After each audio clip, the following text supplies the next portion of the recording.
Ey cemaatler, ey Türkmen doğalla, bir Hazreti Ömer'in bir mirt meydan olup şeytanın tofunu etberişinden bir dirman gürrüğünü hizmetine de yetireyinle edip özün oynatmayışını görsen ay. Dünyada, tarihte yalfıllap hüküm kesişini görsen ay. Bitbak şeytanın maskaralarını dağdan ağrıqdığını görsen ay. Dünya oyuncu ulamalara aydan kefi, ulamaların tahkikinin eteğini girişini görsen ay. Ama mağdam yağlı adamlar hükmünün eteğini, onun eteğini tahkik etişini görsen ay mezhep başımız. Ebu Hanife yağlı. Men hem Arapçasını okuyup vereyim, İmam Muhammed Muvatta'da rivayet ediye hizmetine de yetireyin inşallah. Yeke okuyup tercüme edip inşallah manasına edip vereyim.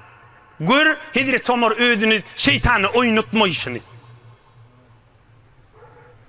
Ahracel İmam Muhammed fil Muvatta. Muvatta İmam Malik diyenlerle asıl Muvatta İmam Muhammed'dir. Geçeyiniz sünnün. Kharaca Ömerul Faruk radıyallahu anh fi rakbin fihi Amr ibn al-As. Hazreti Ömer radıyallahu anh bir gün bir kervan menen bir şehirden çıkıp kervan menen uğramakçı olupdur. Kervanın içinde Amr ibn al-As diyen sahaba da varmış. Hatta varadu havdan. Aham mahul şehirden daşalıptırla hu yatan ulukon yatası varmış. Bir havuz inni malgara su yakliyendir. Lakin emide olsa bir çofan ya şol ulukon havuzun şol su yatasuğun belli mal saklayan bir adam da varmış. Hey kervan gelip konuttur adamlar da kan Hazreti Ömer'in da Emirül Müminin halife vaktinde Allah ondan razı olup cenneti Firdevs ata etsin Allah Teala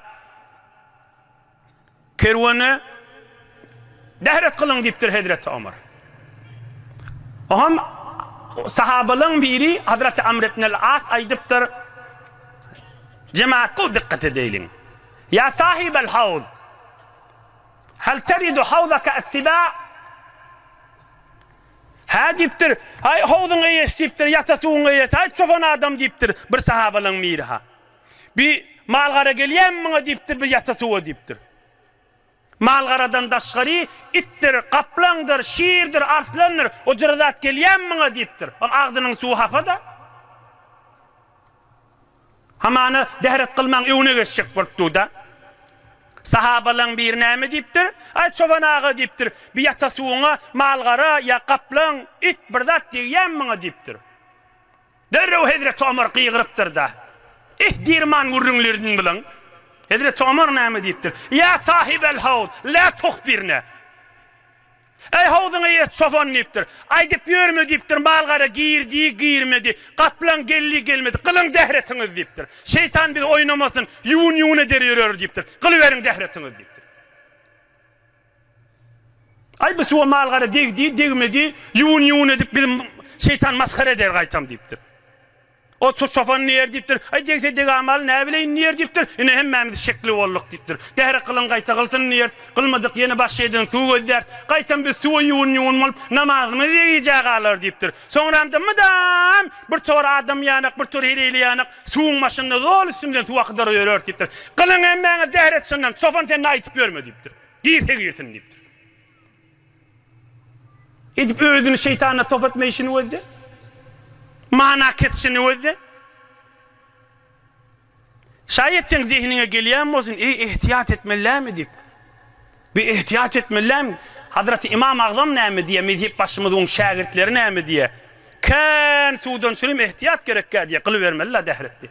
Hazreti Ömer şondan süreyim ayttı diye. Kan yatasuğu mal girinli girmen ne mi? Görünüp duran su değil mi? Nicasetin iyisi yok mu? Yok. Nicasetin rengi yok mu? Yok. Kılıvermeliler dehret. Yine de İmam Azam mezhep başımız Ebu Hanife onun şagirtleri ne mi diye?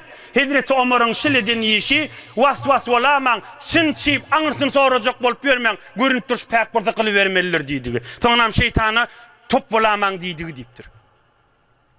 Aňyrdan aýlanşylaryny özü bu adamlar. Özüň şeytana top etme işlerini özü. Son Peygamberimizin de bir derman sözü var da bir adamlar olar diýipdir, şeytan olary maskara eder diýipdir. Zor suwun maşynyna turandyrlar diýipdir. Men haýatym arasaljak, men namazlygymy bir zat diýip 5 ýuwar, 10 ýuwar, şonda gurýany tam ýene ýuwup turandyr, çökke çykıp diýipdir. Şeytan top etýär da olar, oýnaýar da. Pakir öz ýanyny özde, şey ýuwup durşan arasalygyny qadyp durda. Necaset degen bolsa degenji ýerini 3 gaýtar ýuwyan tamam boldy da. İyi wagt ya dehret kılanını ya gusledenini 2 saat 3 saatdan beri çıkanak necili gözün suw yanak arasıca suw döküp tuda juba gaşyp israf edýärdi. Allah'ın nigmatyn döküp hep berýärdi.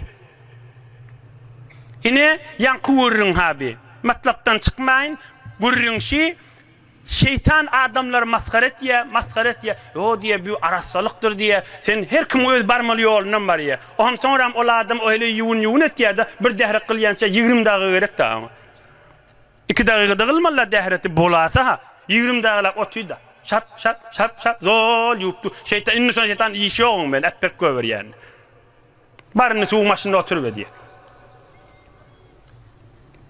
inne suw maşynda oturup dik göwer ýani Nqoluyundan ne varnak beýle kesip kulptu da. Şondan çiriyim da Kur'an okulanna Auzu billahi mineşşeytanirracim. Auzu billah. Bismillah'den önçek aytmaly etipdir Allah Taala. Bismillah'den önçek Auzu billahi aytmaýasmy Kur'an okuýamyzda. Hudaýa şeytanyň şerrinden men sakla diýdi. Top bolmaýyn diýdi. Habarym ýok ýerden allanamaýyn diýdi. Ine yankı kulli vurrun nämedi? Şeytan adamlar oýnaýa, maskara etýär. Ahir on günäge eltýär, soňra epper göwerýär. Git halanjaň diýip aýtýar da. İkilenji gysgaja dersini aýdyp 3-4 dagadan inşallah tamam edýeli. Peygamberimiz ol sahabak näme diýdi? Ay bolýada diýipdir, ýene galallara musulman bolmagy sebep bolly galallara musulman boljak şolardan çürime hayır diýipdir. Näme diýdi? Ölüşük bolly, kynçylyk bolly, ýene galallar musulman boljak şolar üçin hayır diýipdir. Ama sahabada ya Rasulullah şo tak gözüm tikarny diýipdir. Kan adamlara kynçylyk düşýär. Soňram ölünçe Hudaýyň gapsyndan çykmaýaly da. Şo kynçylygy Hudaýdan sowgat diýerler de türkmen aýtýandyra sowgatdyr inşallah diýip. Bir Hudaý ýa-da salýa soňram çykmaýar da. Gününen adamlar da şola Allah'ın gudraty bilen, Allah'ın kömegi bilen inşallah. Kan yerlerde adama bir kynçylyk ýetişýär, ýaňa geçendir. Bir mirizliye Hudaý ýadyna düşýär. Näme diýip Hudaý ýadyna düşýär? Şeytan amyny äpberýär. Indi biladym günah etip bilmeýär, meriz yaranagyny günäge. Şeytan meni äpberýär, özü oturýar, görýär hiç kimden zat gelen ak meriz. Nihayet döwrüne adamlar näme etjek? Göterip şon doktora gitjekler, bimarstana gitjekler. Nihayet şoda. Bu adamın hali ýok, howselesi ýok. O doktora git näme etjek? Şeýle bakjak. Hammaňa ampul wurun diýip çykyp gitjek. Nämesi näme? Derdiniň içine girip gowursun many. O ki eline däýlen. Oham yatan meriz öz içinden bilýärdi. Adama Hudaý dadyna ýetişmesi hiç kim elinden zat gelmeýärligi. Ol adam şo kynçylykda näme bolýar diýsene, özüni tanýýar. Özünün ejizligini tanýýar. Türkmen näme diýär? Özüni tanan welidir diýär. Bir özüni tanýýar, Hudaýa ýakynlyk bilýär.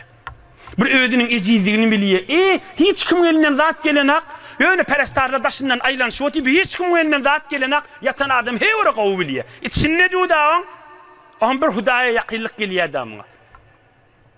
Bir özüni tanýýar, adamyň döwründäki el sarf berelin, zady kynçylykda, zady haýry ýetmejigini bilýär, on özüni tanan weliyär da. Araplar da bir aýdýan görürmi? Araplar da ulamalar, pirler, şaýat peýgamberler kefuwatyn, oňa men ýetikligim ýok. Ýöne şu görüň aýdýar. Men arafa nefsehu arafa rabbehu. Her kim özüni tanýsa Hudaýyny tanýar diýipdir. Adam özüni tanýsa Hudaýyny tanýar. Özüni tanýsaň kişijik adam ýanky görüňle de. Hasretu zari gehe bimari est. Vakti bimari heme bidari est. Hazreti Mevlana aýtdy. Näme diýär? Hasretu zari gehe bimari est. Vakti bimari heme bidari est.